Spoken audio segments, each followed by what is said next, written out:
আজি বনালোঁ আটা লাডু। কেনেকৈ বনালোঁ চাওকচোন।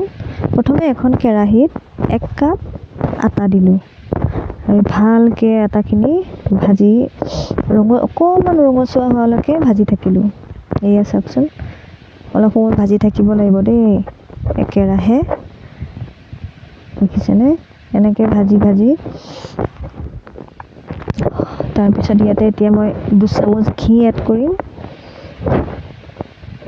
প্ৰথমে 2 চামুচ ঘি এড কৰিম আৰু অকণমান ভাজা হোৱাৰ পিছতো আকৌ সেই 2 চামুচ ঘি এড কৰিম। মানে মুঠতে 4 চামুচ ঘিৰে ধুনীয়াকৈ একাপ আটাৰ লাড়ু হৈ যায়। এয়া এতিয়া মই ভালদৰে ভাজি অকণমান ৰঙচুৱা হোৱালৈকে ভাজি থাকিম।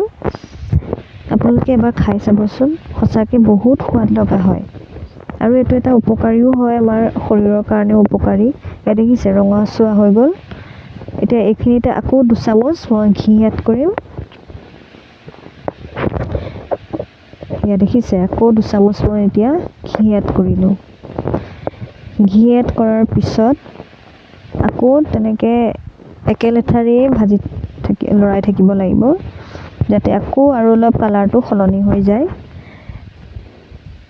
এনেকৈ ভাজি এতিয়া মই ইয়াতে নাৰিকলৰ গুড়া অলপ এড কৰি দিম। আপোনালোকে ইচ্ছা কৰিলে ড্ৰাই ফ্ৰুটছো এড কৰিব পাৰে। নাৰিকল গুড়া যদি নাথাকে কোনো কথা নাই, ড্ৰাই ফ্ৰুটছো দিব পাৰে আৰু নহ'লে একো নিদিলেও এনেই সোৱাদ লাগে।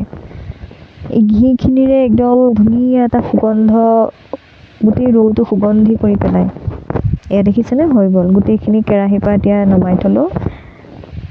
তাৰপিছত অকণমান ঠাণ্ডা হোৱাৰ পিছত, একে গৰমে নকৰিব দেই। অকণমান ঠাণ্ডা হোৱাৰ পিছত ইয়াতে গুড় অলপ মিলাই দিব। আপোনালোকে গুড়ৰ